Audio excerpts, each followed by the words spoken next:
நான் இது வரைக்கும் நிறைய கடிதங்கள் எழுதியிருக்கேன், படிச்சிருக்கேன். ஆனால் நான் உனக்காக எழுதிய முதல் கடிதம், முதல் காதல் கடிதம் அப்படின்னா அது எவ்வளோ ஸ்பெஷல் அப்படிங்கிறது கேட்டுருக்கீங்க. பேசலாம் பாடலாம். நான் உங்கள் ஆர்ஜே நிர்மல். ஸோ ஆப்வியஸாக எல்லாருக்குமே தெரியும், ரொம்பவே சச் ஒண்டர்ஃபுல் டே இன்னைக்கு, காதலர் தினம்.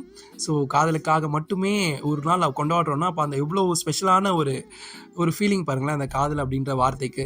நம்ம இன்னைக்கு என்னதான் இந்த மாடர்ன் வேர்ல்டில் இருந்தாலுமே காதல் அப்படின்ற வார்த்தை எந்த அளவுக்கு டைல்யூட் ஆகிட்டு இருக்கு அப்படிங்கிறது எல்லாராலையும் கண்கூடாக பார்க்க முடிகிறது. ஏன்னா காதல் அப்படின்ற வார்த்தையை ஒரு பக்கம் ஒரு தப்பான ஒரு வார்த்தையாக போர்ட்ரேட் பண்ணிட்டு இருக்காங்க அப்படின்னு தான் சொல்லணும்.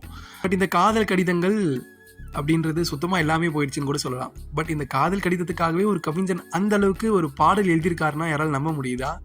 காதல் கடிதம் தீட்டவே மேகம் எல்லாம் காகிதம், வானின் நீளம் கொண்டு வா, பேனாமை கூட தீர்ந்து போயிடும். வேறு யாரால இந்த மாதிரி வரிகள் எழுத முடியும் சொல்லுங்க? கவி பேரரசு வைரமுத்து அவர்களை தவிர. இதில் குறிப்பிட்டு சொல்லக்கூடிய சில வரிகள் இருக்கு. அதில் பெண் சொல்லுவாங்க, கடிதத்தின் வார்த்தைகளில் கண்ணா நான் வாழுகிறேன், பேனாவில் ஊற்றி வைத்தது வெறும் மை மட்டும் அல்ல, என்னுடைய உயிர் தான் அந்த பேனாவிலிருந்து நிரம்பி வழிந்த வார்த்தைகளாக இருக்கும் அந்த கடிதத்தில். அதுக்கு ஆண் சொல்லுவான், பொன்னே உன் கடிதத்தை பூவாலே திறக்கின்றேன், விரல் பட்டால் உந்தன் ஜீவன் காயம் படுமல்லோ அப்படின்னு அதுக்கு ஆண் சொல்லுவான். ஜோடி படத்துல ஏஆர் ரகுமான் இசையில் அமைந்த பாடல். ஸோ இன்னைக்கு இந்த காதல் கடிதம் அப்படின்றத பற்றி நான் ஏன் பேசுகிறேன்னா, அது சுத்தமாக எல்லாமே போயிடுச்சு.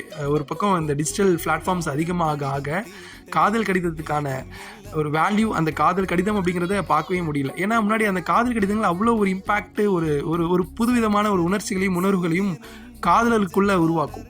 இன்னைக்கு அந்த மாதிரியான ஒரு நிகழ்வோ அந்த மாதிரியான உணர்வுகளோ சுத்தமாக இல்லாமல் போயிடுச்சுன்னு தான் நினைக்கிறேன். இன்றளவும் அந்த காதல் அப்படின்ற வார்த்தை சமுதாயத்தில் இன்னமும் டைல்யூட் ஆகாமல் இருக்கிறதுக்கு காரணமே இங்கே இன்னமும் நிறைய உண்மையான காதல்கள் வாழ்ந்துட்டு இருக்குன்னு தான் நினைக்கிறேன். எல்லாருடைய காதலும் கல்யாணத்தில் தான் போய் முடியணும்னு நம்ம எதிர்பார்க்க முடியாது இல்லையா?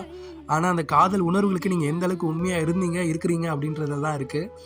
And I wish all very happy Valentine's day. முக்கியமாக இங்கே நிறைய பேருடைய காதல் சொல்லாத காதலாக இருக்கலாம், சொல்லி உணராத காதலாக இருக்கலாம், ஏன் சொல்ல முடியாத காதலாக கூட இருக்கலாம், தொலைதூர காதலாக கூட இருக்கலாம். அந்த காதலர்களுக்கு எல்லாருக்குமே என்னுடைய மனம் சார்ந்த காதலர் தின நல்வாழ்த்துக்கள். Wish you all very happy Valentine's day. Until then signing off RJ Nirmal. Take care.